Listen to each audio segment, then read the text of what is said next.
ଟିକେ ଶୁଣି ଯାଅ ତ ମୋତେ କେତେ ଟେନସନ୍ ପଡ଼ିଗଲା ବର୍ତ୍ତମାନ ଶ୍ୱଶୁର ଭାବୁଛି କେତେ କ'ଣ ଗୋଟେ ତାର କୋଳ ଖରାପ କିଛି ପାଉନି ସେ ଘରେ ଜୋଇ ହେଇଛି ଯେ ଏକ ଖସି ହେଇଗଲି ଭୁଲ କି ସେ ଭାବ ଚଳୁଛନ୍ତି ଭାବିଲେ ମୋତେ ଆଶ୍ଚର୍ଯ୍ୟ ଲାଗୁଛି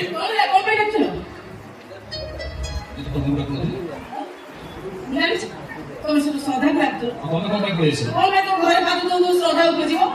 ଶ୍ରଦ୍ଧା କଣ ତମର କପି ଆଉ ମୁଣ୍ଡରେ ଏ ଘରେ କିଏ କ'ଣ ସେଟା ମୋ ପାଖେ ତମେ ଭଲ ଭାବେ ଜାଣିଛ ଅଯଥା କଣ୍ଟା ପରେ ଲୁଗା ପକେଇ ଝଗଡ଼ା କଲନି ମୁଁ ଝଗଡ଼ା କରୁଛି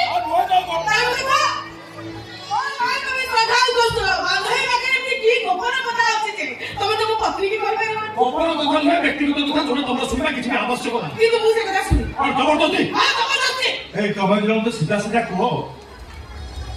ମୁଁ ଏ ଘରେ ରହିବି ନା ମୋ ସ୍ତ୍ରୀକୁ ଧରି ବାହାରେ କୋଉଠି ଭଡା ଘର ରହିବି କଣ ପାଇଁ ତମେ ଏମିତି କହୁଛ ଆଉ କେମିତି କହିବେ କେମିତି କହିଲେ ତୁ ଖୁସି ହବୁ ବାପ ପ୍ରତି ତ ସମାନ ଟିକେ ସମ୍ମାନ ଜ୍ଞାନ ନାହିଁ ମୁଁ ଘରର ଅଶାନ୍ତି କଥା ଅଲଗା ମୁଁ ଘରେ ଉପସ୍ଥିତ ଅଛି ମୋର ଉପସ୍ଥିତ ତମେ ଯୋଉ ସ୍ୱାମୀ ସ୍ତ୍ରୀ ଯୁକ୍ତି ନ କରି ଏ ଘରକୁ ପରିବାର କରିଦଉଛ ମୁଁ କିଛି କରୁନି ଯୁକ୍ତି କରୁଛ ନା ବୋହୁ ଭଲ କଥା କହୁଛ ମୁଁ କଣ ଯୁକ୍ତି କଲି ତୁ ରହ ବୋହୁ ଯଦି ବହୁ ଯୁକ୍ତି କଲା ତୁ ଚୁପ୍ ରହିଯାଇଥିଲେ କଣଟା ବି ମହାଭାରତ ଅଶୋକ ହେଇଯାଇଥିଲା ଶୁଣେ ଭଲ କଥା କହୁଛୁ ଯେ ଯୁକ୍ତି କହିବ ସଂଘାତ କହିବ ଅଯଥା କଥା କହିବ ଆଉ ତୁ ଉଠା ହେଇକି ଅଯଥା କଥା ନୁହଁ ମୋ କଥାର ଗୁରୁତ୍ୱ ତମେ ଠିକ ବୁଝିଛ ସେଇଥିପାଇଁ ମୋର ପ୍ରତି କଥାକୁ ବାହାନା କରି ତମେ ଏଇ ଦଉଛ ଭଗବାନ ମୁଁ ତ ଦେଖୁଛି ମୋର ମନ୍ଦିରରୁ ବି ଘଟାକୁ ତମେ ତ ନଷ୍ଟ କର ସବୁ ଭୁଲ ତମର ବଡ କ୍ଷମତା ବାହାରେ ବଡ ମୁଁ ଝୁଆ ଆଣିଛ ଏବେ ମୁଣ୍ଡ ପିଟିଏ ମୁଁ କଣ କରିବି ତମେ ମତେ ବାପା ଆକ୍ଷେପ କଥା କହୁଛ ହେଲେ ତମର ମନେ ରଖିବା ଉଚିତ ମୋ ବାପାଙ୍କ କଥା ରଖି ମୁଁ ତମକୁ ବାପା ଦଉଛି ତା ନହେଲେ ତମେ କଣ ମୋ ପାଇଁ ଯୋଗ୍ୟ ଯୋଗ୍ୟତା ତ ଯାହା ତା ସାଙ୍ଗକୁ ଯୋଉ ଅପୂର୍ବ ଚରିତ୍ର ପରିସ୍ଥିତି ସୃଷ୍ଟି କରିବି ଯେ ସେମିତି ସଂଖ୍ୟା ଶୀଘ୍ର ପିଠି ଭାବ ଘରେ ପଡ଼ିକି ରହିଯିବ ସାଧାରଣ ଶିଷ୍ଟାଚାର ଜ୍ଞାନ ବି ତମମାନଙ୍କ ପାଖରେ ନାହିଁ ଆଉ ତମେ କଣ ଚାହୁଁଛ ମୁଁ ଆତ୍ମହତ୍ୟା କରି ମରିଚାଲେ ତମେ ତ ମରିବ ଆଉ କଣ ଏ ଘରେ ପଡି ରହି ମୁଁ ଏମିତି ଚାକରାଣୀ ଭଳି ଠକି ଯାଉଥିବି ଭାଇ ତମର ଯଦି ବଡ ଅସୁବିଧା ହେଇଗଲ ତମ ମରିଗଲେ ଚାକରାଣୀ କରୁଛ କୋଉ ସୁବିଧା ତ ମୋର କରିଛ ଶୁଣେ ଔଷଧ ଟିକେ ଆଣି ଯାଇଥିଲେ ମୁଁ ତାକୁ ଖାଉଛି ୟା ବୋଲି ଏ ଜନ୍ମା ଦେହରେ ମୁଁ ତମ ସମସ୍ତଙ୍କୁ ରୋଷେଇ କରି ଖାଇବାକୁ ଦେବି କେହି ଟିକେ ମତେ ରୋଷେଇରେ ସାହାଯ୍ୟ କରିବେନି ରୋଷେଇ କର ବାପା କାଇଁ କରୁଛୁ ତ ବହୁ କହିଲୁ ସେ ରୋଷେଇ କରୁଥା ମୁଁ କାଇଁ ରୋଷେଇ କରିବି ତା ଛଡା ସିଏ ବି ମତେ କଣ ପାଇଁ କହିବେ ବାହାଘର ବେଳେ ମୁଁ ରୋଷେଇ କରିବି ବୋଲି କଣ୍ଡିସନ ଥିଲା କି ଏ କି କଥା ବହୁ ବାହାଘର ବେଳେ ଏସବୁ କଥା କଣ କଣ୍ଡିସନ ହୁଏ ଆଲୋ ମା ବାହା ହେଇ ସଂସାର କରିବାକୁ ଆସୁଛୁ ତୁ ଏ ଘର ତୋର ଏ ଘରର ସବୁ ଭଲ ମନ୍ଦ କର୍ମ କରିବା ଉଚିତ ସେମିତି ରୋଷେଇ ମଧ୍ୟ ବହୁର କର୍ମ ଭିତରେ ଏକ ଅଂଶ ବିଶେଷ ବିଶେଷଣ ମୋର କିଛି ବୁଝିବା ଦରକାର ନାହିଁ ମୁଁ ରୋଷେଇ କରିପାରିବିନି ବାସ୍ ଆଉ ଯଦି ରୋଷେଇ ଏ ଘର ପାଇଁ ଗୋଟେ ବଡ ପ୍ରୋବ୍ଲେମ ତାହେଲେ ଗୋଟେ କାମ କର ଗୋଟେ ପୂଜାରୀ ରଖିଦିଅ ଆଉ ପୂଜାରୀ କି ଦରମା ଦେବା ପାଇଁ ଏ ଘର ଯଦି ଅସମର୍ଥ ତାହେଲେ ମତେ କୁହ ମୋ ବାବାଙ୍କୁ ଟଙ୍କା ଆଣି ପୂଜାର ଦରମା ଦେଇଦେ ଆରେ ବହୁ ଧନ୍ୟବାଦ ତ ବହୁ ପଡ଼ିଆକୁ ମତେ ଯଦି ଅନୁମତି ମିଳେ ତାହେଲେ ରୋଷେଇ ଦାୟିତ୍ୱ ମୁଁ ନେବାକୁ ରାଜି ବିନା ଦରମାରେ ନା ଦରମା ସେଇମାନେ ନିଅନ୍ତି ଯୋଉମାନେ ଚାକିରି କରିଥାନ୍ତି ଏ ଘର ସଦସ୍ୟ ଭିତରୁ ମୁଁ ଜଣେ ଏ ଘର ପ୍ରତ୍ୟେକ କାମ କରିବା ମୋର କର୍ତ୍ତବ୍ୟ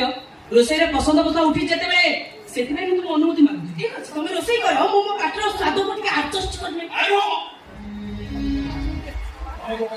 କଣ ପାଇଁ ଆବଶ୍ୟକ ନଥିଲେ କରୁନଥିଲି ଆବଶ୍ୟକ ପଡୁଛି ମୁଁ କରିବି ବାନ୍ଧବୀ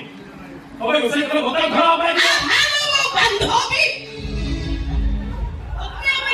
ତ ପାଖରେ ବେଶୀ ମୂଲ୍ୟ ପତ୍ନୀକି ନିର୍ଦ୍ଦେଶ ଦଉଛ ଅଥଚ ବାନ୍ଧବୀକି ବାରଣ କରୁଛ କାହିଁ କଣ ବାନ୍ଧବୀ ରୋଷେଇ କରେ ଏ ଘରର ଚାକରାଣୀ ହେଇଯିବ ଆଉ ପତ୍ନୀ ରୋଷେଇ କରେ ଏ ଘରର ମହାରାଣୀ ହେଇଯିବ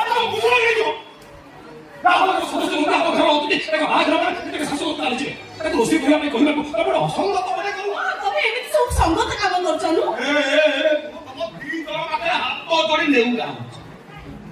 ହାତ ଧରି ତମ ଜଣକୁ ଦୟାକରି କଥା କଟାକଟିର ମହାସମରକୁ ଏତିକିରେ ବନ୍ଦ ଏ ଘର ତମର କାହାରି କିଛି କରିବା ଦରକାର ନାହିଁ ଏ ଘର ତମର ସମସ୍ତେ ସାରାମ କର ଆମେ ବୁଢ଼ାବୁଢ଼ୀ ଦିଟା ପାରୁ ପର୍ଯ୍ୟନ୍ତ ତମମାନଙ୍କୁ ସେବା କରିବୁ ଆସ ତମେ କୁହନି ମୁଁ ତମକୁ ରୋଷେଇ ସାହାଯ୍ୟ କରି ବାବା ଆଜି ସନ୍ଧ୍ୟା 15 ଦିନ ପାଇଁ ମୁଁ ବେଙ୍ଗାଲୁରୁ ଯାଉଛି ତୁ ବେଙ୍ଗାଲୁରୁ ଯାକି ଲଣ୍ଡନ ଆମେରିକା ଯା 15 ଦିନ ପାଇଁ ଯାକି 15 ବର୍ଷ ପାଇଁ ଯା ମତେ କହ ମୋତେ କିଛି କୁହ ଶୁଣୁ ବାବା କେମିତି ଭବାନ ଆଡ଼େ ମୋତେ କଥା କହିକି ରାହୁଛନ୍ତି କୋଉଠି କରବାୟ ଆଦର କରି କଥା କହିବ କିଏ କୁଆଡ଼େ ଗଲେକି ଆସିଲେ ମୋ ଦୁଃଖକୁ ବାପ ଧରି ହାତ ଗୋଡ଼ ଚଳିଥିବା ପର୍ଯ୍ୟନ୍ତ ଏମିତି ଖଟିବି ଖାଇବି ଯୋଉଠି ମୋ ହାତ ଗୋଡ଼ ଅଟିକି ଯିବ ସେଇଠି କାମ ପୁଅ ବାହାଘରି ବହୁ ପରସା ଖାଇ ଅଳସ ଆରାମ କରି ବୋଲି ଯୋଉ ଆଶାଟିକୁ କରିଥିଲି ସେ ଆଶାକୁ ଏଠି ନିଆଁ ଲଗେଇ ପଡ଼ି ଓ ତୁ କାମ କାମ ଏଇସବୁ ରହୁଛି କାନ୍ଦୁଛୁ କର ଦୟାକରି ଏସବୁ ଫାର୍ସ ବନ୍ଦ କର ଫାର୍ସ ମୁଁ କରୁନି ଫାର୍ସ କରୁଛ ତମେ ଦି ଜଣ ହଁ ତମେ ତମ ବାନ୍ଧବୀ ଖୋଜଲ ଏଇ ତ ବାନ୍ଧବୀ ଆସିଗଲେ ଏବେ ତମେ ତମର କମ୍ପାନୀ କଥା ତାକୁ କହିପାର ହଁ 15 ଦିନର ବିଚ୍ଛେଦ କଣ କମ ପାରୁଛ ତ ଛାତିରେ ବିଡ଼ି ରଖ ମନ ଶାନ୍ତି ହବା ଯାଏ ସେ ସୁଖେ ଖବର ଆଉ ତାକୁ ଦେଖେଇବ ମତେ ନୁହଁ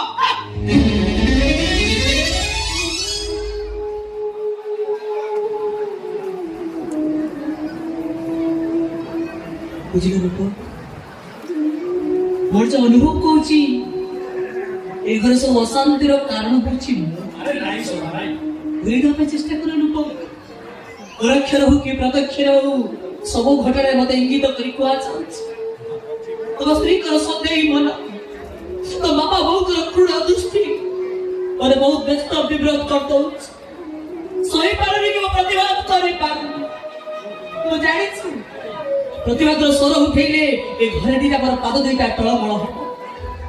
ହେଲେ ନିରବ ରହିବାର ଯୋଉ କଷ୍ଟ ଯନ୍ତ୍ରଣା ମୋ ଛାତି ଭିତରେ ହଉଛି ତା ଭିତରୁ ମୁକ୍ତି ମିଳିବାର ବାଟ ମୁଁ କିଛି ପାଉନି ଏ ପରିସ୍ଥିତିରେ ମୁଁ କଣ କରିପାରିବି ରୂପ ତମେ ଦେଖୁଆ ଏ ପରିସ୍ଥିତିରେ ମୁଁ କଣ କରିବି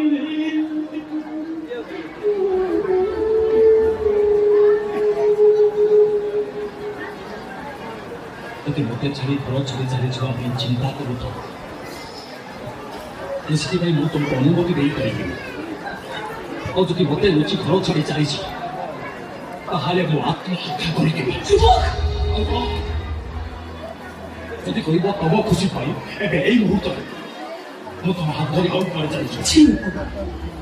ସେମିତି ଇଚ୍ଛା ମୁଁ କଣ କରିପାରିବି তুমি কেমিতি ভাবিল যে তোমার স্বার্থপর হয়েছে আরে এটা তোমার ঘর এটি তোমার বাপা বউ পত্নী সমস্ত অଛନ୍ତି তুমি এମାନଙ୍କୁ ମୋ ଛାଡ଼ି କୁଆଡ଼େ ଯିବ କେମିତି ତମେ ତ କହୁଛ କିଛି ବି କହୁନି ମୁଁ ଖାଲି ମାପୁଛି ଓ ଭଲ ପାଇବାର ଗଭୀରତା କେତେ ସତରେ ରୂପକ ତମ ଭଳି ବନ୍ଧୁଟିଏ ପାଇ ମୁଁ ନିଜକୁ ଆଜି ବହୁତ ଧନ୍ୟ ମନେ କରୁଛି ତମ ପରି ବାନ୍ଧବଟିଏ ପାଇ ନିଜକୁ ବହୁତ ଧନ୍ୟ ମନେ କରୁଛି ସତରେ ତମ ନାଁ ଯେମିତି ସଥା ତମେ ସେମିତି ସ୍ନେହ ଶ୍ରଦ୍ଧା ଅସରନ୍ତି ଭଲ ପାଇବାର ଭଣ୍ଡାର ଅଟିଏ ତମ ସଭାର ବନ୍ଧନରେ ମୁଁ ଆଜି ବନ୍ଦୀ ସତରେ ତମେ ଏତେ ଭଲ ପାଅ ବୋଲି ମୁଁ ବିଶ୍ୱାସ ବି କରିପାରୁନି ତମେ କଣ ମତେ ଭୁଆ କରୁଛ ନାଇଁ ମୁଁ ବହୁତ ଭଲ ପାଏ ତମକୁ ହେଲେ ମୋ ଭଲ ପାଇବାରେ କିଛି ସ୍ୱାର୍ଥ ଅଛି ମୋର ବି ସେମିତି କିଛି ସ୍ୱାର୍ଥ ଅଛି କି ସ୍ୱାର୍ଥ ଆଗେ ତମକୁ ମୁଁ ତମର ଆଶ୍ରିତା ତମ ପରି ସାଥୀ ବିନା ମୋ ଜୀବନଟା ନିରର୍ଥକ ବାସ୍ ବାସ୍ ଏ କଥା ଟିକେ ବନ୍ଦ କର ଆଚ୍ଛା କଣ କହୁଥିଲେ 15 ଦିନ ପାଇଁ ତ ବେଙ୍ଗଲୁରୁ ଯିବ କଣ ପାଇଁ ଏତେ ଶୋଷଣର ଫାର୍ମ ମୁଁ ଅଡ଼ିଟ୍ କରିଛି ଏତ ସେତିକି ଅଫିସ୍ ଅଛି ଆଜି ସନ୍ଧ୍ୟା ଫ୍ଲାଇଟ୍ରେ ମୋତେ ବେଙ୍ଗଲୁରୁ ବାହାରିଯିବାକୁ ପଡ଼ିବ ମୁଁ ସେଇ କଥା କହିବା ପାଇଁ ତମକୁ ଡାକୁଥିଲି ଯେ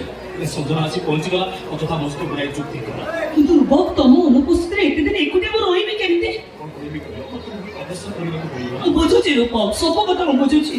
ତମେ ଥିଲେ ମୋର କିଛି ଅସୁବିଧା ହେଇନଥାନ୍ତା ବର୍ତ୍ତମାନ ଘରେ ଯୋଉ ପରିସ୍ଥିତି ନିଜକୁ ଭାରି ଏକୁଟିଆ ଲାଗିବ ଅସହାୟ ମନେ କରିବ ତଥାପି ମୋ ଅମାନିଆ ମନଟା ସବୁଦିନ ତମକୁ ଝୁରି ହବ ଶ୍ରଦ୍ଧା ଏଗୁରକୁ ଆସିବା ଦିନଠୁ ତମେ ଏକୁଟିଆ ଛାଡ଼ି ମତେ କୁଆଡ଼େ ଯାଇନଥିଲ ଯଦି କେବେ ଯାଇଛ ଗୋଟାଏ ଦିନ ଗୋଟାଏ ରାତି ଏବେ କିନ୍ତୁ 15 ଦିନ 15 ରାତି ମୁଁ ଭାବି ପାରୁନି ମୁଁ କଣ କରିବି ଏତେ ଦିନ ଏକୁଟିଆ ମୁଁ ଗୋଟେ ପ୍ରସ୍ତାବ ଦେବି କହୁନ ମୁଁ ତ କହୁଛି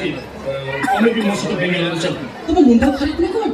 ବାହା ହେଇନଥିଲେ କଥା ଅଲଗା ହେଇଥାନ୍ତା ଏବେ ବାହା ହେଇସାରିଲଣି ଘରେ ତମ ପତ୍ନୀ ଅଛନ୍ତି ସମସ୍ତେ ଆମ ସମ୍ପର୍କ ସେ ସନ୍ଦେହ କରୁନାହାନ୍ତି ଠିକ ସେ ଗ୍ରହଣ ବି କରିପାରୁନାହାନ୍ତି ଆଉ 15 ଦିନ ତମ ସହିତ ବେଙ୍ଗଲୁରୁ ଚାଲିଗଲେ କିଭଳିଆ ଭୟଙ୍କର ପରିସ୍ଥିତି ସୃଷ୍ଟି ହବ କିଛି ଚିନ୍ତା କରିପାରୁଛ ନା ନାଇଁ ତା ଛଡା ଅଙ୍କଲାଟି ବୋଲି କଣ ଭାବିବି କହିଲ ରାତିରେ ଆମେ ଫୋନରେ କଥା ହବା ହଁ ସବୁଦିନ ରାତିରେ ଫୋନରେ ଆମେ କଥା ହବା ଯଦି ପରିସ୍ଥିତି ମୋତେ ମିଛ କହିବା ପାଇଁ ବାଧ୍ୟ କରିଥାଏ ତାହେଲେ ଘରକୁ ଫେରି ଆସିଲା ପରେ ସବୁ ସତ କଥା ଛାଡ଼ି ମୋ ଉପରେ କେବେ ରାଗିବନି। କଥା କି ରୂପ କେବେ ବି ମୋ ଉପରେ ତମେ ରାଗିବନି। ରାଖିବି